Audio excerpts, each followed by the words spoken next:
Alright, so this is going to be part 3 to what if Tanjiro learned the breath of the moon. So with that being said, let's just roll the intro. Bow in the presence of greatness. 'Cause right now that has forsaken us. You should be honored by my lateness. That I would even show up to this fake shit. So go ahead, go nuts, go.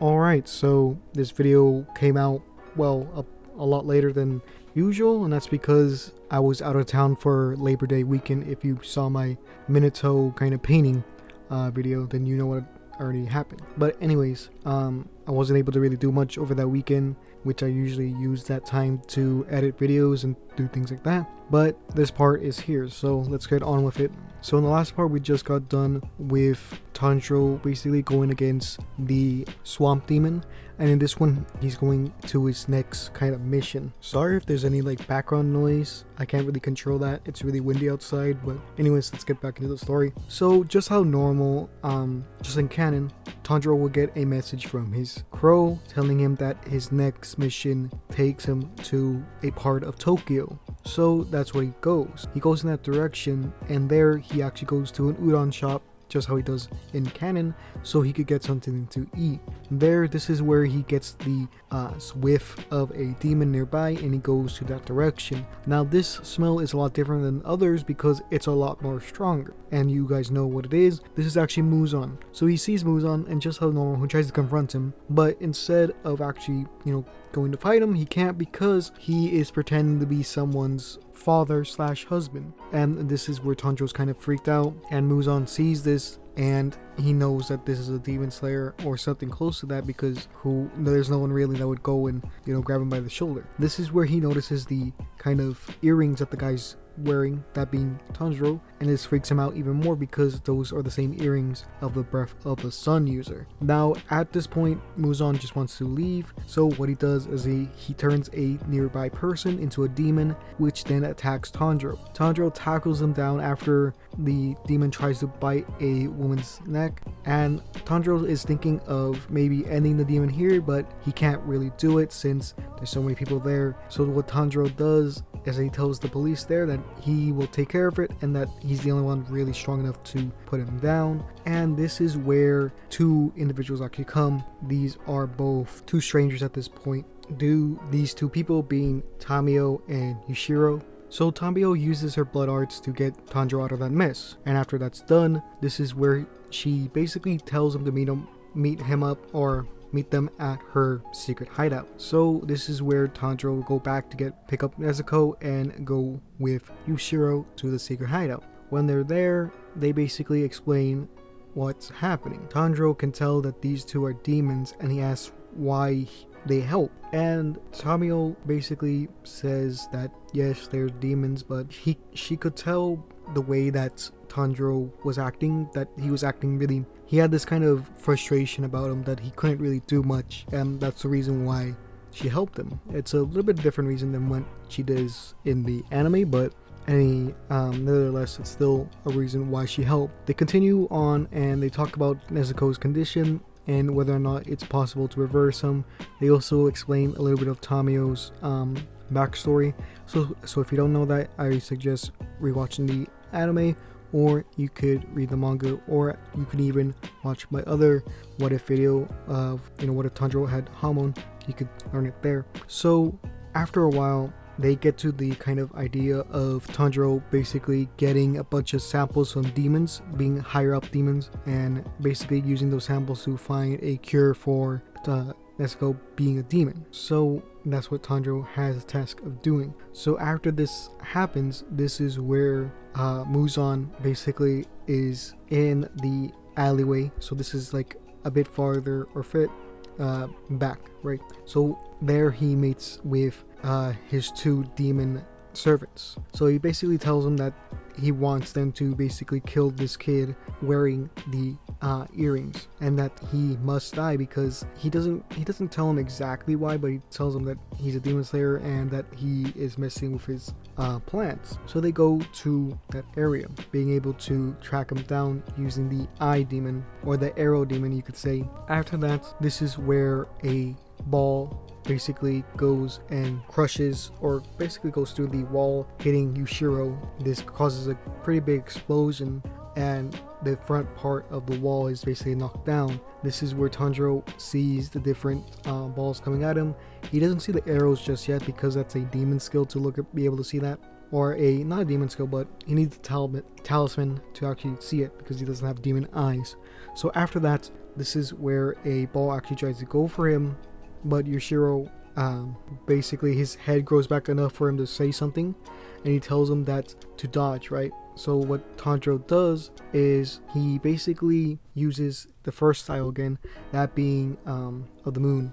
So that would be Dark Moon, and this basically makes a slash forward, and all these chaotic blades coming out of it. So the ball, what it does is it basically changes direction halfway through, goes over the slash, but does get hit by a chaotic blade, causing its momentum to slow down a bit, and actually Tanjiro's actually able to dodge this.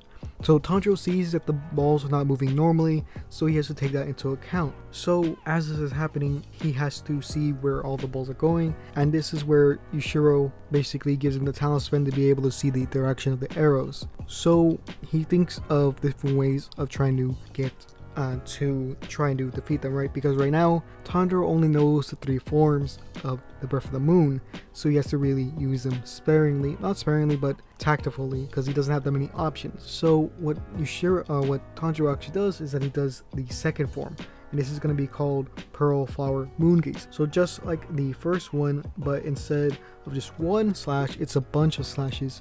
So this is a lot more.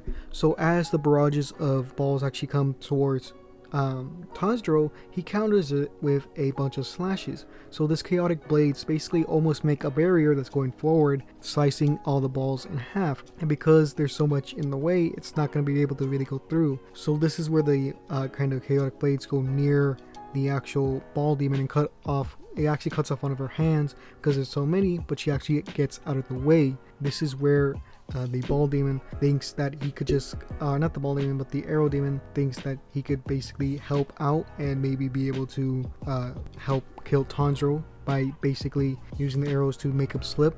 But this is when Nezuko actually comes in, because remember, Nezuko thinks, well, she still wants to help, right? Because she thinks both Tamio and Yushiro are her family due to the kind of hypnosis that she's under. She would want to help, and this is where the arrow demon is getting kind of pushed back by Nezuko. So what happens is that Nezuko and Tanjiro basically switch opponents, thinking that, or basically what happens is that Tanjiro thinks that it'd be better for him to fight the arrow demon so that she would have less controls over the ball's direction and it'd be easier. So that's what he does. So with the arrow demon, it's kind of hard for him to fight against because he always loses his balance. So what Tanjiro does is a very powerful attack. It's one of his kind of more area of denial kind of attack. So he does the third form because he would be in the air to make it a little bit harder for him to actually get pushed back.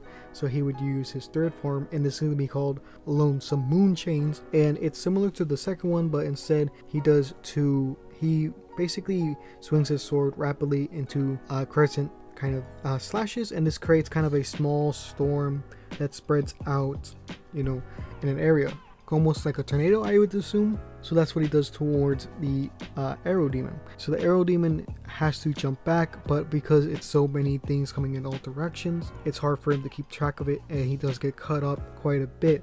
And this is where the arrow demon actually tries to basically, he turns it up a notch, and he starts doing kind of arrows all around Tanjiro's body, and this is where Tanjiro's getting kind of tossed around all over the place. So what happens is that Tanjiro would do the second or the first form, and this is where he would basically break his fall, and the chaotic blades would basically kick up a bunch of dust into the air, and this is where he would use his second form to basically cover the area with chaotic blades, killing the arrow demon. So because there's so much, and because there's so many chaotic blades coming at him at once, plus the original 2 slashes, there's not really a way for him to escape. As it's done, his head is basically cut off in the process, and this is where Tanjiro takes his blood in a little vial. After that, he sees that Nezuko is actually still fighting against the ball demon, and he goes to help her. So Nezuko is basically fighting the ball demon by just kicking the ball back and forth. Eventually, Nezuko's leg does kind of break off, but then regenerates, and she gets kind of stronger from this, or she becomes stronger in general, and she kicks back the ball harder and harder until the ball demon's leg actually breaks as well, and Tanjiro sees this as a perfect opportunity, and he goes to slice her head off. He uses the first form, which is a very fast single motion, and slices her head off pretty cleanly.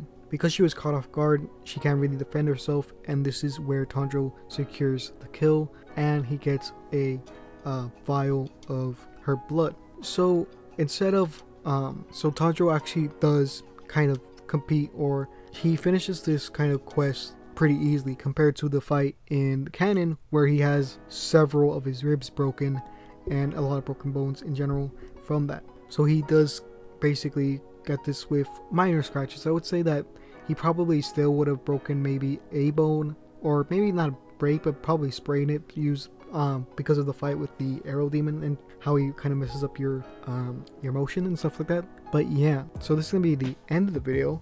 If you liked this video, please give it a like. If you want to see more of these kind of videos, please subscribe. And if you have any other ideas for this kind of what if series or any other what if series, then you could tell me down below. But with that being said, let's give a shout out to our Patreon or the patrons over on Patreon. And if you want to be a part of them, you get a chance of getting a drawing from me. Then you could go to patreon.com/ComicSans. It'll be in the link in the description, and you'll be able to get a drawing from me. I'll show them up on screen of August, or 2020 August, drawings that I did, and then you go and have a chance of getting that as well.